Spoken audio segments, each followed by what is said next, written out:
வணக்கம். இந்த வீடியோவில் 12th ஸ்டாண்டர்டில் ஒரு முக்கியமான ஒரு 5 மார்க் டாபிக் பார்க்க போகிறோம்.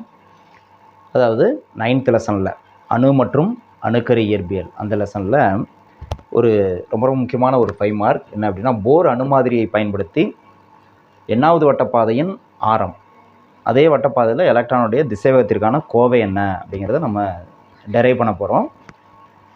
இப்போ போர் அணு மாதிரி அப்படின்னா என்ன, அதை பற்றி முதல்ல தெரிஞ்சுக்கணும். அப்போ தான் இந்த ஈக்குவேஷன்ஸ் வந்து நம்ம டெரைவ் பண்ண முடியும். போர்னுடைய அணு மாதிரி என்ன அப்படின்னா, அவர் சொல்லியிருக்கிறது, ஒரு அணு அப்படின்னு எடுத்துக்கிட்டோம்னா அந்த அணுனுடைய மையத்தில் உட்கரு இருக்குது, நேர்மின்னூட்டம் கொண்ட உட்கரு இருக்குது. அதை சுற்றி வட்டப்பாதையில் எலக்ட்ரான்கள் சுற்றி வருது அப்படின்னு சொல்லியிருக்காரு. இங்கே வட்டப்பாதையில் ஒரு எலக்ட்ரான் சுற்றி வருது அப்படின்னா, ஒரு பொருள் வட்டப்பாதையில் இயங்கணும் அப்படின்னா கண்டிப்பாக மைய நோக்கு விசை அதன் மீது செயல்படணும்.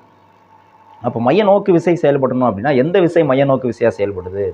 இப்போ வந்து பூமி சூரியனை சுற்றி வருது அப்படிங்கிறப்ப பூமியின் மீது சூரியன் செலுத்தக்கூடிய அந்த ஈர்ப்பியல் விசை அதுதான் அங்கே வந்து மைய நோக்கு விசையாக செயல்படுது. அதே மாதிரி இங்கே எலக்ட்ரான் மீது இந்த நேர்மின்னூட்டம் கொண்ட உட்கரு இருக்கு இல்லையா, அணுக்கரு, அது வந்து கூலும் விசையை வந்து செலுத்தும். அந்த கூலும் விசை தான் இங்கே வந்து மைய நோக்கி விசையாக செயல்படுது அப்படிங்கிறது ஒரு எடுகோள். அடுத்து இன்னொரு எடுகோள் என்ன சொல்லியிருக்காங்க அப்படின்னா, இந்த எலக்ட்ரான்கள் சுற்றக்கூடிய இந்த வட்டப்பாதையில் வந்து சாதாரண வட்டப்பாதை கிடையாது, அதில் வந்து கதிர்வீசா வட்டப்பாதை அப்படின்னு சொல்லியிருக்காங்க. அந்த கதிர்வீசா வட்டப்பாதை, இந்த வட்டப்பாதையில் குறிப்பிட்ட வட்டப்பாதையில் சுற்றும் போது எலக்ட்ரான்கள் ஆற்றலை உமிழாது, அதுதான் நிலையான வட்டப்பாதைகள், கதிர்வீசா வட்டப்பாதைன்னு சொல்லியிருக்காங்க. அதுக்கு கண்டிஷனும் சொல்லியிருக்காங்க. என்ன கண்டிஷன் அப்படின்னா, இப்போ நிலையான வட்டப்பாதைகள் கதிர்வீசா வட்டப்பாதைகளை சுற்றும் போது அந்த எலக்ட்ரானுடைய கோண உந்தத்தினுடைய மதிப்பு வந்து எவ்வளோ அப்படின்னா NH/2π. இந்த எலக்ட்ரான் இந்த குறிப்பிட்ட வட்டப்பாதையில் சுற்றும் பொழுது அதனுடைய கோண உந்த மதிப்பு வந்து H/2π முழு மடங்காக இருக்கணும் அப்படிங்கிறது தான் ரெண்டாவது எடுகோள். ஓகே, இந்த ரெண்டு எடுகோள்களை வச்சு தான் நம்ம என்ன பண்ண போகிறோம், இந்த டெரிவேஷனை நம்ம பார்க்க போகிறோம். இந்த ரெண்டு எடுகோள்கள் தெரியணும். தெரிஞ்சதுன்னா நம்ம இந்த டெரிவேஷனை, இந்த ஈக்குவேஷன்ஸை டெரைவ் பண்ணிடலாம். ஓகே, அதுதான். ஸோ இதுதான் நமக்கு தேவையான, இந்த டெரிவேஷனுக்கு போகிறதுக்கு முன்னாடி நம்ம தெரிஞ்சிக்க வேண்டிய விஷயங்கள். இப்போ நம்ம டெரிவேஷனுக்குள்ளே போகலாம். இப்போது இதே டயக்ராம் தான் கொஞ்சம் ஓரத்தில் நான் வரைஞ்சிக்கிறேன்.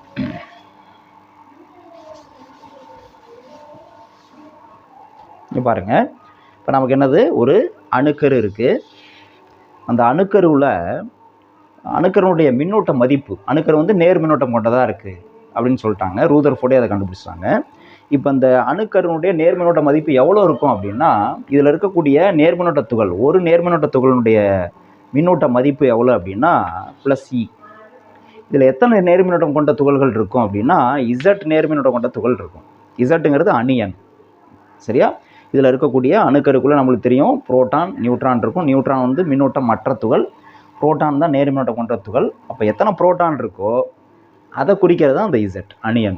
அப்போ இந்த அணுக்கருவினுடைய மொத்த மின்னோட்ட மதிப்பு எவ்வளோ அப்படின்னா +ZE அப்படின்னு சொல்லலாம். +ZE. Okay, right. அடுத்து ஒரு குறிப்பிட்ட வட்டப்பாதையில் எலக்ட்ரான் வந்து சுற்றி வரதா வச்சுக்கோங்க. ஏதோ ஒரு வட்டப்பாதை எடுத்துக்கணும். அதுதான் பொதுவாக எண்ணாவது வட்டப்பாதை அப்படின்னு சொல்கிறோம். எண்ணாவது வட்டப்பாதைனா அது வந்து 4வது வட்டப்பாதையாக இருக்கலாம், 3வது வட்டப்பாதையாக இருக்கலாம், 10வது வட்டப்பாதை, ஏதோ ஒரு வட்டப்பாதை. எண்ணுங்கிறது ஒரு நம்பர். அப்போ அந்த குறிப்பிட்ட வட்டப்பாதையில் எலக்ட்ரான் சுற்றி வரதா வச்சுக்குவோம். இங்கே அப்போ இந்த வட்டப்பாதையினுடைய ஆரம் இருக்குல்ல, இந்த ஆரம் வந்து எவ்வளோ அப்படின்னா, அந்த இதனுடைய மையத்திலிருந்து அதனுடைய ஆரம் வந்து RN வச்சுக்கிறேன். RN அப்படிங்கிறது ரேடியஸ் ஆஃப் nth ஆர்பிட், எண்ணாவது வட்டப்பாதையினுடைய ஆரம், இந்த வட்டப்பாதையினுடைய ஆரம். ஓகே, அப்போ இசட்டுங்கிறது என்னது, அணியன். இசட்டுங்கிறது அணியன். இந்த +ZEங்கிறது என்னது, உட்கருனுடைய மொத்த மின்னோட்ட மதிப்பு. ஈனா ஒரு நேர்மின்னோட்டத்தினுடைய மதிப்பு, ஒரு எலக்ட்ரானுடைய மின்னூட்டத்தினுடைய மதிப்பு அல்லது ஒரு புரோட்டானுடைய மின்னூட்ட மதிப்பு. ஒரு புரோட்டான் அல்லது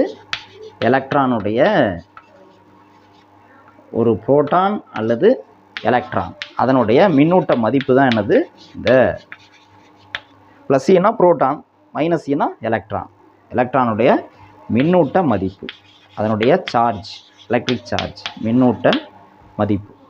ஓகே, சரி. RNங்கிறது என்ன அப்படின்னா, RN அப்படிங்கிறது எண்ணாவது வட்டப்பாதையினுடைய ஆரம். இந்த என்னாவது வட்டப்பாதை நம்ம எடுத்துக்கிட்டால் வட்டப்பாதையினுடைய ஆரம் இது தெரியும். சரியா? இப்போ நம்ம இவ்வளோதான். நம்ம போர்னுடைய முதல் எடுகோலுக்கு வருவோம்.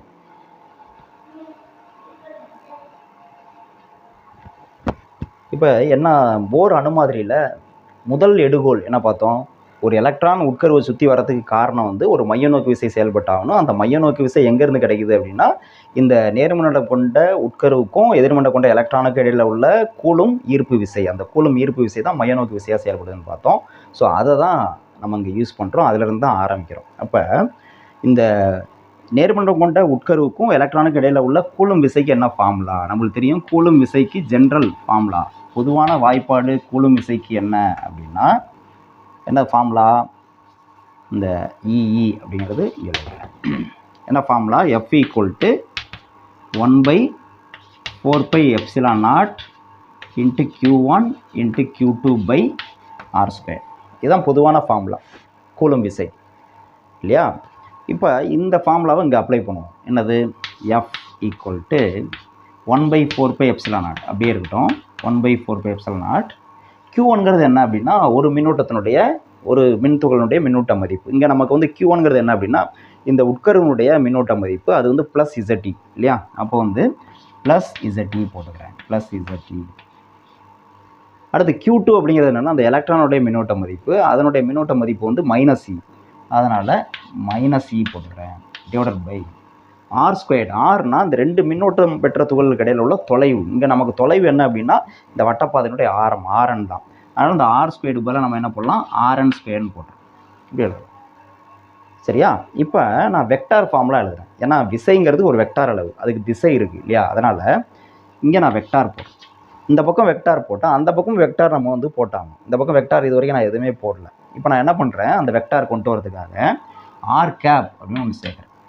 r கேப்னா என்ன அப்படின்னா, அலகு வெக்டார், ஓரலகு வெக்டார். அதை எதை சொல்கிறோம் அப்படின்னா, இதனுடைய மதிப்பு என்ன அப்படின்னா 1. இதனுடைய மதிப்பு வந்து 1. ஆனால் இது எதை குறிக்கும் அப்படின்னா, திசையை காட்டு. என்ன திசை? இதனுடைய திசை என்ன அப்படின்னா, r கேப்பினுடைய திசை வந்து இந்த உட்கருவிலிருந்து எலக்ட்ரானை நோக்கி வெளிநோக்கிய திசை, வட்டத்தினுடைய மையத்திலிருந்து வெளிநோக்கி இருக்குது r கேப். இப்படி வரைஞ்சி காமிப்போமே, r கேப்பினுடைய திசை வந்து என்ன அப்படின்னா, இந்த திசை வெளிநோக்கி இருக்குது. இதுதான் r கேப்போட திசை, வட்டத்தினுடைய மையத்திலிருந்து வெளிநோக்கி. இங்கே எடுத்துட்டால் இந்த திசை நோக்கி. சரியா? ரைட். இது இருக்கட்டும். இப்போ நம்ம என்ன பண்ணலாங்க பாருங்கள், இதை வந்து மல்டிப்ளை பண்ணுவோம். இப்போ F வெக்டார் = என்ன எழுதலாம்? F வெக்டார் = 1/4πε0 அப்படியே இருக்குது. 1/4πε0. இந்த ப்ளஸ் இன்ட்டு மைனஸ் என்ன ஆயிரும்? மல்டிப்ளை பண்ணால் மைனஸ் ஆயிரும். அதை முன்னாடி போட்டுக்கிறேன். -Z E × E² ஆயிடுது. E² கீழே என்ன இருக்குது? Rn². அதை எழுதிடும், Rn². ஓகே, r கேப் அப்படி இருக்குது. இப்படி இருக்குது. இதுக்கு என்ன மீனிங் பாருங்கள். இந்த பக்கம் F வெக்டார் இது பாசிட்டிவில் இருக்குது, இது வந்து நெகட்டிவில் வருது. இந்த சைடு உள்ள RHS வந்து ஃபுல்லாக நெகட்டிவில் வருது. ஏன் நெகட்டிவில் வருது அப்படின்னா, இந்த F வெக்டாருடைய திசை r கேப்பினுடைய திசை ரெண்டும் எதிர் திசையில் இருக்குது அப்படின்னு அர்த்தம். r கேப்பினுடைய திசை வந்து எந்த திசையில் இருக்குது அப்படின்னா, மையத்திலிருந்து வெளிநோக்கி, வட்டத்தில் மையத்திலிருந்து வெளிநோக்கி இருக்குது r கேப் அப்படிங்கிறது. ஆனால் இந்த F வெக்டார் விசை வந்து என்னது? இது வந்து இந்த நேர்மண்டலம் கொண்ட உட்கருவானது எலக்ட்ரான் மீது செலுத்தக்கூடிய ஈர்ப்பு விசை. ஏன்னா ரெண்டு எதிரெதிர் மின்னோட்டங்கள் இல்லையா? அப்போ வந்து என்ன பண்ணுவோம், இதை ஈர்க்கும். அப்போ F வந்து இந்த திசையில் செயல்படுது, r கேப் வந்து வெளிநோக்கி இருக்குது, ரெண்டு எதிர் திசையில் இருக்குங்கிறதுனால தான் இந்த நெகட்டிவ் சைன் நம்மளுக்கு வந்திருக்கு. இது தெரியணும். ரைட். இப்போது இதுதான் நமக்கு வந்து கூலும் விசை. இந்த கூலும் விசை தான் மையநோக்கு விசையாக செயல்படுது. இப்போ நான் இது வந்து ஈக்குவேஷன் நம்பர் 1ன்னு வச்சுக்குவோம். இது வந்து ஈக்குவேஷன் நம்பர் 1.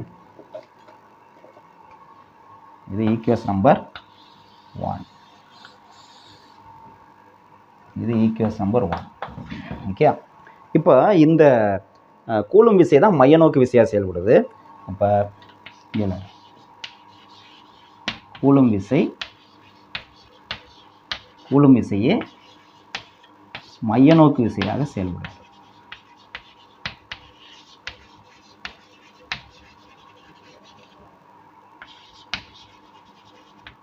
மையநோக்கு விசையாக செயல்படும். ஓகே. அப்போது மையநோக்கு விசைக்கு என்ன ஃபார்முலா? பொதுவான ஃபார்முலா. இந்த கூலும் விசை தான் மையநோக்கு விசையாக செயல்படுது. மையநோக்கு விசைக்கு என்ன ஃபார்முலா அப்படின்னு பார்ப்போம். முதல்ல இதுவரையிலையும் சேவ் பண்ணிக்கோங்க. அடுத்து எரேஸ் பண்ணிவிட்டு அடுத்து போகலாம்.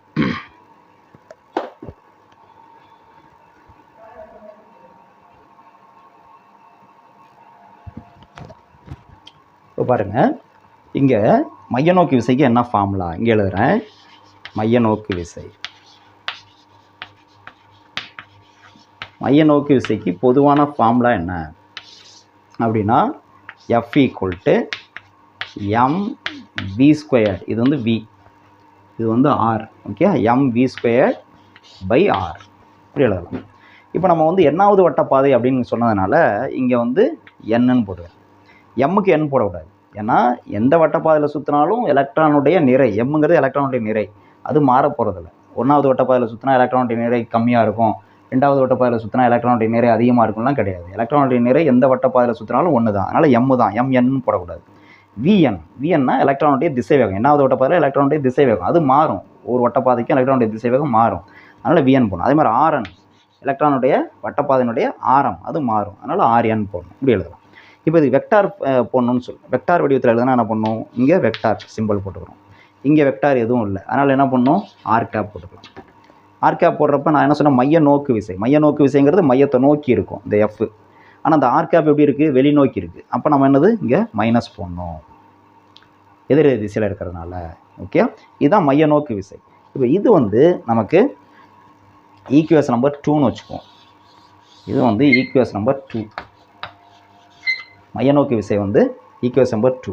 இப்போ இந்த கூலும் விசை தான் இந்த மைய நோக்கு விசையாக செயல்படுதுன்னு சொல்லியாச்சு. ஓகே, இந்த கூலும் விசை தான் மைய நோக்கு விசையாக செயல்பட்டு எலக்ட்ரானை இழுத்து பிடிச்சிக்கிட்டு இருக்குது. அதனால தான் எலக்ட்ரான் வட்டப்பாதையில் சுற்றி வந்துக்கிட்டே இருக்குது. இது இல்லை அப்படின்னா எலக்ட்ரான் நேராக போயிடும். Okay, right. அப்போ இது ரெண்டும் நம்ம சமப்படுத்தலாம். இப்போ சமப்படுத்தினோம்னா பாருங்கள், ஈக்குவேஷன் நம்பர் 1 2 சமப்படுத்துங்க. Equation number 1 = 2. அதனுடைய எண் மதிப்பை மட்டும் நான் சமப்படுத்துகிறேன், எண் மதிப்பு மட்டும் எடுத்துக்கிறேன். அப்போ எண் மதிப்பு மட்டும் எழுதுனா இதுக்கு வந்து இங்கே என்ன எழுதுகிறேன், இது கூலும் விசைனால எஃப் கூலும்னு எழுதுகிறேன். F coulomb. இது மைய நோக்கு விசைங்கிறதுனால எஃப் மைய அப்படின்னு எழுதுகிறேன், மைய நோக்கு விசை. அப்போ என்ன பண்ணுறேன், F coulomb, F vector coulomb modulus அப்படின்னா இதனுடைய எண் மதிப்பு மட்டும் எடுத்துக்கிறேன். ஈக்குவல் அதே மாதிரி இங்கே மாடுலஸ் ஆஃப் எஃப் வெக்டார் மைய நோக்கு விசை அப்படின்னா இந்த ரெண்டு ஈக்குவேஷன்லையும் நம்ம ஈக்குவேட் பண்ணுறோம், அதனுடைய எண் மதிப்பை மட்டும் ஈக்குவேட் பண்ணுறோம். அப்போ ஈக்குவேட் பண்ணால் என்ன கிடைக்கும் பாருங்கள். இப்போ லெஃப்ட் ஹேண்ட் சைடை வந்து ஈக்குவேட் பண்ணிட்டோம், எஃப் கூலும் = எஃப் மைய. அப்போ ரைட் ஹேண்ட் சைடை ஈக்குவேட் பண்ணலாமா. ரைட் ஹேண்ட் சைடில் ஈக்குவேஷன் நம்பர் 1ல் இங்கே என்ன இருக்குது, அதை முதல்ல இதை அப்படியே எடுத்து இங்கே எழுதிக்குவோம். எழுதுனோம்னா என்ன இருக்குது, மைனஸ்லாம் விட்டுடலாம். ஏன்னா அந்த மைனஸ் எதுக்காக வருதுன்னா வெக்டார் போட்டால் தான் மைனஸ் வரும். நம்ம வெக்டார் போட போகிறதில்ல, எண் மதிப்பு மட்டும் தான் இப்போ எடுத்துக்கிறோம். அப்போ வெறும் இந்த மைனஸை விட்டுட்டு மற்ற இது மட்டும், இந்த வெக்டார்லாம் தேவையில்லை. ஏன்னா இதனுடைய மதிப்பு வந்து 1, ஆர் கேப்பினுடைய மதிப்பு 1 தான், அதுக்கு வேறு எதுவும் மதிப்பு கிடையாது, அதனால் அதை விட்டுடலாம். இப்போ பாருங்கள், 1/4πε0 ZE²/Rn². இது வந்து ஒன்றாவது ஈக்குவேஷனில் ரைட் ஹேண்ட் சைடு உள்ளதை எழுதியாச்சு. இதே மாதிரி ரெண்டாவது ஈக்குவேஷனில் என்ன இருக்குது, அது இதை எரேஸ் பண்ணிக்கலாம்.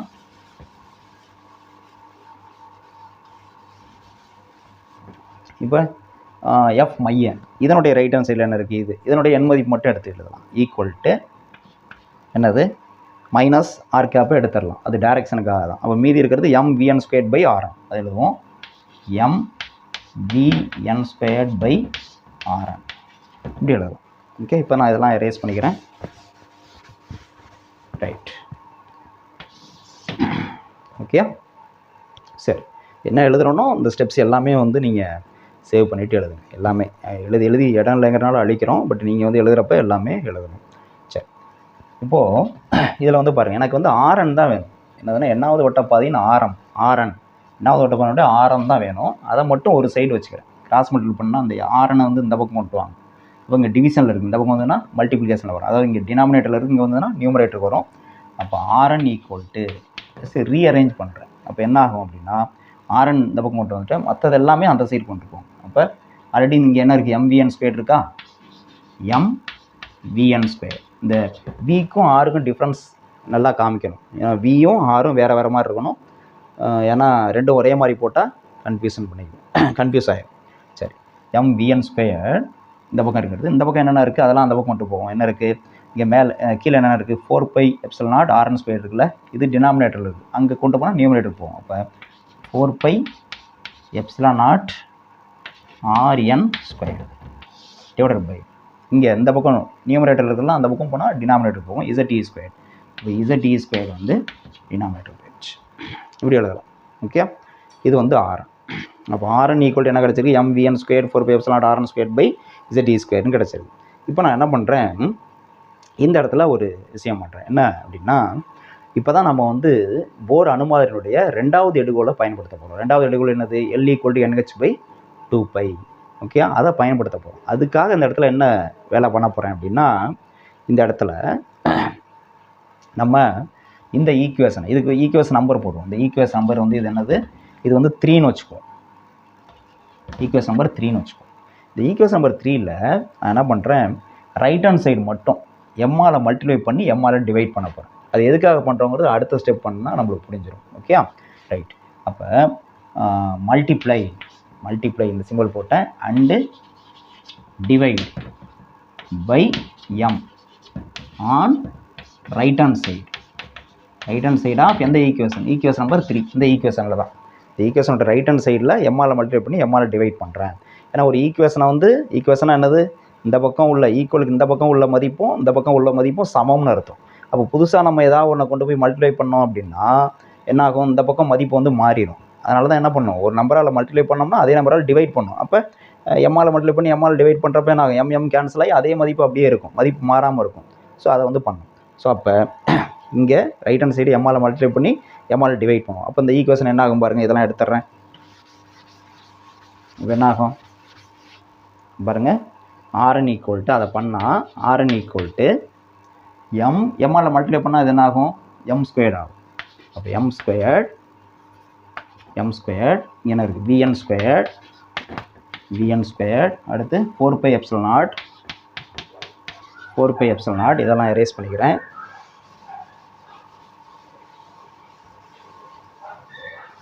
4πε0 அடுத்து எனக்கு RN ஸ்கொயர். ஓகே, அப்படியே இருக்குது. எம்மாலும் மல்டிப்ளை பண்ணுறோம். அடுத்து கீழே எம்மால் டிவைட் பண்ணோம். இப்போ டிவைட் பண்ணால் அந்த இடத்துல M வந்துடும், MZE ஸ்கொயர் இப்படி வந்துடும். ஓகே, இப்போது தெரியும் நமக்கு எதனால் இது பண்ணுறோம். எரேஸ் பண்ணிக்கிறேன் இதெல்லாம். ரைட், எதுக்காக பண்ணுறோம் அப்படின்னா, இப்போ இந்த ஈக்குவேஷன் இருக்கும், இது வந்து ஈக்குவேஷன் நம்பர் 4. இப்போது நமக்கு தெரியும் போர்னுடைய அணுமாதிரி படி என்ன அப்படின்னா, we know that என்ன அப்படின்னா, L = Lனா கோணவுந்தம் =NH/2π. இதுதான் போர்னுடைய ரெண்டாவது எடுகோல். அப்போ Lனா என்னது? கோணவுந்தத்துக்கு மதிப்பு என்னது? ஃபார்முலா என்னது? MV × R = NH/2π. இப்படி எழுதலாம். எம்னா எலக்ட்ரானுடைய நிறை, வீணா திசை வேகம், ஆர்னா ஆரம், வட்டப்பாதையினுடைய ஆரம். இப்போ நம்ம என்னாவது வட்டப்பாதைன்னு சொல்கிறதுனால இந்த இடத்துல MN போடலாம், RN போடலாம். ஓகே, இப்போ இதை வந்து ரெண்டு பக்கமும் ஸ்கொயர் பண்ணணும். ரெண்டு பக்கமும் ஸ்கொயர் பண்ணால் என்ன கிடைக்கும்? Squaring on both side. ரெண்டு பக்கமும் ஸ்கொயர் பண்ணால் ஸ்கொயரிங் ஆன் போத் சைட்ஸ். ரெண்டு பக்கமும் ஸ்கொயர் பண்ணுங்கள். ரெண்டு பக்கம் ஸ்கொயர் பண்ணுறப்ப இது வந்து என்ன ஆகும்? M ஸ்கொயர்ட் ஆகும். இது வந்து VN ஸ்கொயர்ட் ஆகும். இது RN ஸ்கொயர்ட் ஆகும். ஈக்குவல் டு இந்த பக்கம் ஸ்கொயர் பண்ணால் என்ன ஆகும்? இது N square H square by 4π square. ஓகேயா? இப்போ உங்களுக்கு புரியும் ஏன் இங்கே வந்து எம்ஆல் டிவைட் பண்ணோம் அப்படின்னா, அங்கே பாருங்கள், இந்த ஸ்டெப்பு பாருங்கள், உங்களுக்கு தெரியும் என்ன அப்படின்னா, இங்கே M ஸ்கொயர்ட் இருக்குது, VN ஸ்கொயர்ட் இருக்குது, அடுத்து RN ஸ்கொயர்ட் இருக்குது. இப்படி ஒரு டேர்ம் இங்கே இருக்குது. M square VN square RN square மேலே இருக்குல்ல, அது இங்கே இருக்குது பாருங்கள். M square VN square RN square. அப்போ இந்த M square VN square RN square போல் நம்ம என்ன சப்ஸ்டிட் பண்ணலாம்? இதை சப்ஸ்டிட் பண்ணலாம். போர்னுடைய அணு மாதிரியை உள்ளே கொண்டு வரப்போம். ஓகே, ஸோ அப்போ இதுக்கு ஒரு ஈக்குவேஷன் நம்பர் கொடுத்துக்குவோம். இந்த ஈக்குவேஷன் நம்பர் வந்து இது வந்து எத்தனை அப்படின்னா 5. இந்த ஈக்குவேஷன் நம்பர் 5. இப்போ சப்ஸ்டியூட் 5 in 4 சப்ஸ்டியூட் பண்ணலாமா? சப்ஸ்டியூட் பண்ணால் என்ன வரும் பாருங்க, சப்ஸ்டியூட் பண்ணுவோம். சப்ஸ்டியூட்டிங் 5 in 4 சப்ஸ்டியூட் பண்ணுவோம். அப்போ என்ன கிடைக்கும்? இந்த இடத்துல M square VN square RN square இப்போலாம் என்ன பண்ணணும்? N square H square by 4π square. அதை சப்ஸ்டியூட் பண்ணுறேன். அப்போ RN = இங்கே RN இருக்குது, RN = இதுக்கு பதிலாக என்ன பண்ணணும்? N square H square by 4π square போட்டாச்சு. மீதி என்ன இருக்குது? 4π எப்சிலன் நாட் இங்கே மேலே இருக்குது, அதை போட்டுருவோம். 4π எப்சிலன் நாட் டிவைடட் பை கீழே என்ன இருக்குது? mZe square. இப்போ mZe ஸ்கொயர் இது அப்படியே எழுதியாச்சு. ஓகே. இப்போ இந்த இடத்துல நம்ம ஏதாவது கேன்சல் பண்ண முடியுமா அப்படின்னு பார்க்கணும். என்ன கேன்சல் பண்ணலாம்? 4 கேன்சல் பண்ணலாம். இந்த பாருங்கள், இந்த 4 கேன்சல் பண்ணலாம். 4 4. அடுத்து இது இந்த பை இதில் ஒரு பை போயிடுச்சுன்னா மீதி இங்கே என்னது? 1 தான் இருக்கும். ஓகே, வேறு எதுவும் கேன்சல் பண்ண முடியாது. அப்போ மீதி என்ன இருக்குது நமக்கு? Rn ஈக்குவல் என்ன இருக்குது? n squared h squared epsilon not divided by இங்கே வந்து பை பவர் 1. அப்போ பை இன்ட்டு m இருக்குது Ze ஸ்கொயர். ஓகே, இதுதான் வந்து நமக்கு ரேடியஸ் ஆஃப் nth ஆர்பிட், என்னாவது வட்டப்பாதையினுடைய ஆரத்திற்கான கோவை வந்து இதுதான். ஓகே, இது வந்து முக்கியமான ஈக்குவேஷன். இது ஈக்குவேஷன் நம்பர் 6ன்னு வச்சுக்கோ. Equation number 6. Okay, right. இப்போ இதில் நமக்கு வந்து என்னன்னா அந்த வட்டப்பாதையினுடைய எண் என்னது? 1வது வட்டப்பாதைனா 1, 2வது வட்டப்பாதைனா 2, 3வது வட்டப்பாதைனா 3ன்னு அர்த்தம். ஹச்னா பிளாங்க் மாறிலி, எப்சிலான் நாட்னா நம்மளுக்கு தெரியும், வெற்றிடத்தினுடைய விடுதிறன், பை தெரியும், எம்னா எலக்ட்ரானுடைய நிறை, இசட்னா அணு எண், அந்த தனிமத்தினுடைய அணு எண், அதாவது உட்கருக்குள்ளே எத்தனை புரோட்டான் இருக்கோ அதை குறிக்கிறது. ஈனா எலக்ட்ரானுடைய மின்னோட்ட மதிப்பு. ரைட். இப்போது இதில் எதெல்லாம் மாறிலின்னு பாருங்கள். எதெல்லாம் மாறிலி அப்படின்னா, ஹச் வந்து பிளாங்க் மாறிலி, எப்சிலான் நாட்டுங்கிறது வெற்றிடத்தின் விடுதிறங்கிறது ஒரு மாறிலி, பை ஒரு மாறிலி, எலக்ட்ரானுடைய நிறை எம் மாறிலி, இ ஸ்கொயர்டு மாறிலி. அப்போ அந்த மாறிலிக்கெல்லாம் நான் என்ன பண்ணுறேன்? ஒரு சிங்கிளாக ஒரு மாறிலி போடுறேன். இந்த மாறிலியெல்லாம் எடுத்துட்றேன். எடுத்தால் இந்த இடத்துல இங்கு எது?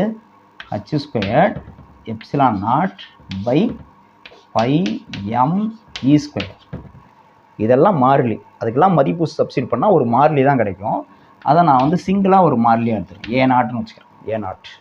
இதுக்கெல்லாம் சப்ஸ்டிட் பண்ணால் நமக்கு மதிப்பு என்ன கிடைக்கும் அப்படின்னா, இந்த ஏ நாட்டோட மதிப்பு வந்து எவ்வளோ கிடைக்குதுன்னா, இதெல்லாம் ஹச் பிளாங்க் மாறிலி, எப்சிலான் நாட் இதெல்லாம் மதிப்பு சப்ஸ்டிட் பண்ணால் என்ன கிடைக்கும்னா 0.53 ஆம்ஸ்ட்ராங்னு கிடைக்கும். 0.53 ஆம்ஸ்ட்ராங்னு கிடைக்கும்.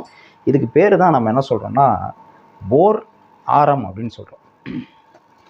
இது பேர் வந்து இந்த ஏ நாட் ஈக்குவல் டு இது இருக்குல்ல, இதுக்கு பேர் வந்து போர் ஆரம் அப்படின்னு சொல்கிறோம். போர் ஆரம். ஓகே, போர் ஆரம். இப்போ போர் ஆரம்னா என்ன அப்படிங்கிறத நம்ம இப்போ நம்ம டிஃபைன் பண்ணலாம். எப்படி டிஃபைன் பண்ணுறோன்னு பார்ப்போம். ஓகே, இதை வந்து சேவ் பண்ணிக்கோங்க முதல்ல.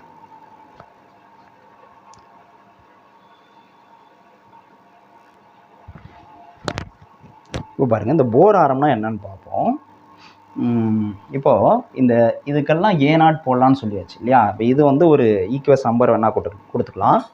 இந்த ஈக்குவேஷன் நம்பர் இது வந்து ஈக்குவேஷன் நம்பர், இதுக்கு ஒரு ஈக்குவேஷன் நம்பர் கொடுத்துக்குவோம். இது வந்து equation number 7. Equation number 7. Okay, இப்போ நம்ம என்ன பண்ணலாம் பாருங்கள். Substituting 7 in 6.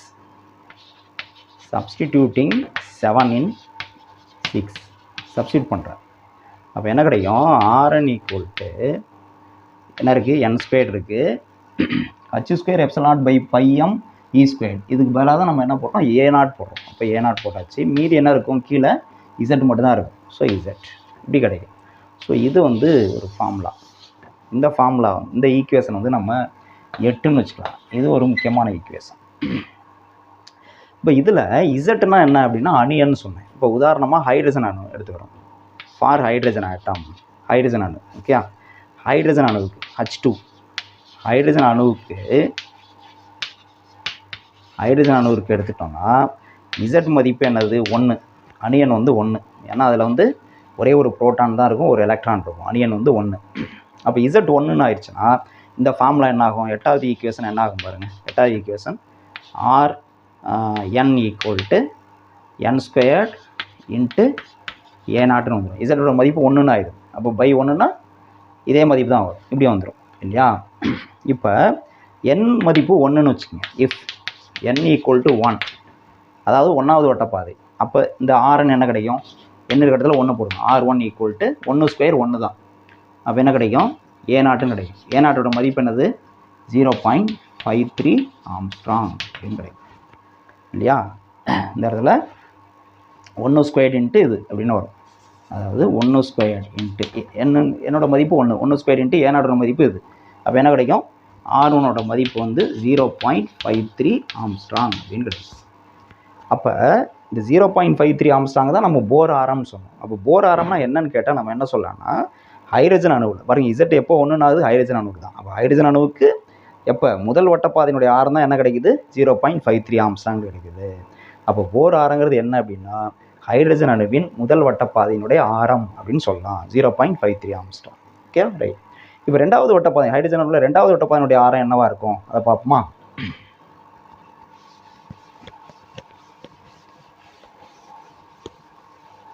பாருங்க, ரெண்டாவது வட்டப்பாதைக்கு என்ன வரும், n = 2 இருந்ததுன்னா என்ன ஆகும், R2 = 2 ஸ்கொயர்டு இன்ட்டு 0.53 ஆம்ஸ்டாங் வரும் இல்லையா. மூணாவது வட்டப்பாதைனா என்ன ஆகும், R3 = 3 ஸ்கொயர்டு இன்ட்டு 0.53 ஆம்ஸ்டாங் வரும். அப்படின்னா அப்போ இந்த ஹைட்ரஜன் அணுவில் இருக்கக்கூடிய வட்டப்பாதைகளுடைய ஆரங்களின் விகிதம், முதல் 3 வட்டப்பாதைகளுடைய ஆரங்களுடைய விகிதம் என்னன்னு கேட்குறாங்கன்னு வச்சுக்க, நம்ம என்ன சொல்லணும், முதல் வட்டப்பாதை வந்து 1 ஸ்கொயர்னு வருது, ரெண்டாவது வட்டப்பாதை 2 ஸ்கொயர், மூணாவது வட்டப்பாதை 3 ஸ்கொயர்னு வருது. அப்போ முதல் 3 வட்டப்பாதைகளுடைய ஆரங்களுடைய விகிதம் R1 R2 R3 என்னன்னு கேட்டாங்கன்னா முதல் வட்டப்பாதை என்ன கிடச்சி, 1 ஸ்கொயர் 1 ரெண்டாவது வட்டப்பாதை 2 ஸ்கொயர் 4, மூணாவது வட்டப்பாதை என்னது 3 ஸ்கொயர் 9, இப்படி சொல்லணும். 1:4:9 சொல்லணும். இது தெரியும், சொல்ல தெரியும். இதெல்லாம் வந்து அடிஷ்னலாக நம்ம சொல்கிறது. ஆரத்திற்கான கோவை அப்படின்னா இதோட முடிஞ்சுது, இதோட முடிஞ்சுது. ஓகே, இது வந்து நம்ம தெரிஞ்சுக்கணும். 1 மார்க்கில் எல்லாம் வந்து கேட்பாங்க, அதுக்காக தெரிஞ்சுக்கணும். Okay right. இப்போது நம்ம அந்த எலக்ட்ரானுடைய திசைவேகத்திற்கான கோவை என்ன அப்படிங்கிறத பார்க்கலாம். எலக்ட்ரானுடைய திசைவேகத்திற்கு என்ன கோவை அப்படிங்கிறத பார்ப்போம்.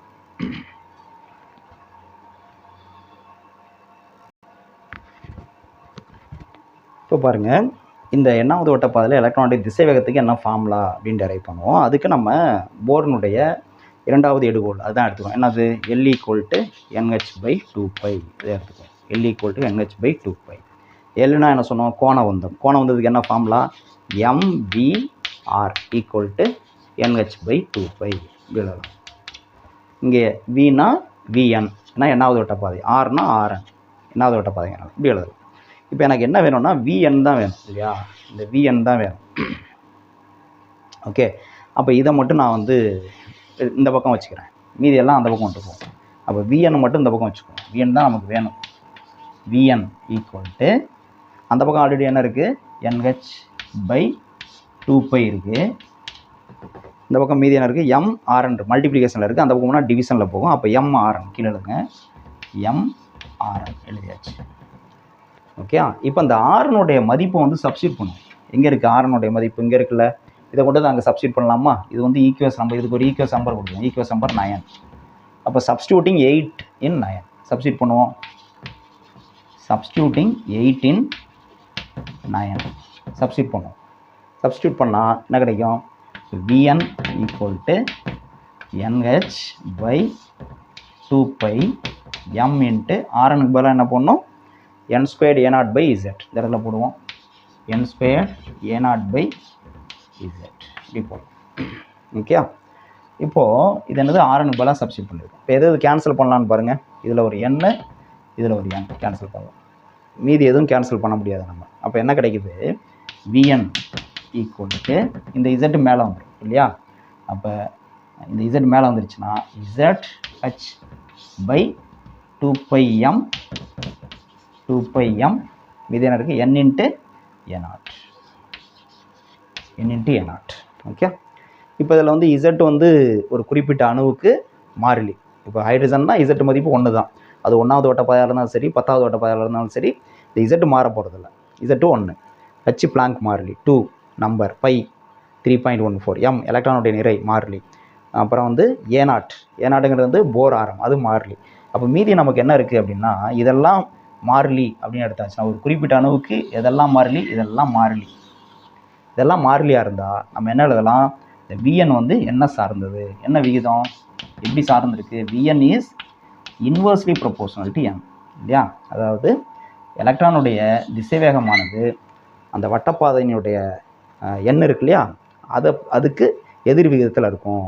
எதிர் விகிதம் என்னுடைய மதிப்பு அதிகமானுச்சுன்னா வியினுடைய மதிப்பு குறையும். அப்படின்னா வட்டப்பாதையினுடைய, அதாவது இதுதான் உட்கருன்னு வச்சுக்கோமே, இது வந்து முதல் வட்டப்பாதை, இது ரெண்டாவது வட்டப்பாதை. அப்படின்னா முதல் வட்டப்பாதையில் சுற்றி இருக்கக்கூடிய எலக்ட்ரானுடைய வேகத்தை விட ரெண்டாவது ஓட்ட பாதையில் சுற்றி இருக்கக்கூடிய எலக்ட்ரானுடைய வேகம் கம்மியாக இருக்கும். சரியா? இந்த எண்ணுடைய மதிப்பு அதிகமாக அதிகமாக வியோட மதிப்பு திசைவேகம் எலக்ட்ரானுடைய திசைவேகம் வந்து குறையும். நியூக்ளியஸை விட்டு உட்கருவை விட்டு தள்ளி போக போக வட்டப்பாதையில் சுற்றிட்டு இருக்கக்கூடிய எலக்ட்ரானுடைய வேகங்கள் வந்து குறைஞ்சிக்கிட்டே தான் போகும் அப்படிங்கிறது தான் இதிலிருந்து தெரியுது. ஓகே, அப்போ இதுதான் வந்து நமக்கு ஈக்குவேஷன். இந்த ஈக்குவேஷன் இருக்குல்ல, இது வந்து ஈக்குவேஷன் ஒரு 10ன்னு வச்சுக்குவோம். இந்த ஈக்குவேஷன் தான் எண்ணாவது வட்டப்பாதையில் எலக்ட்ரானுடைய திசைவேகத்திற்கான ஃபார்முலா, அதுவும் கேட்டிருக்காங்க. ஓகே, இவ்வளோதான். இதுதான் வந்து ஒரு 5 மார்க், ரொம்ப முக்கியமான ஒரு 5 மார்க் டாபிக் இந்த லெசனில். ஈஸியான கொஸ்டினும் கூட, ஈஸியாக டெரைவ் பண்ணிக்கலாம். இதை ஃபஸ்ட்லேருந்து லாஸ்ட் வரலையும் பார்த்துட்டு ஒரு தடவை எழுதி பார்த்தீங்க அப்படின்னா ரொம்ப ஈஸியாக நீங்கள் எக்ஸாம் எழுதிடலாம். ஓகே, மீண்டும் அடுத்த கிளாஸில் பார்க்கலாம். நன்றி.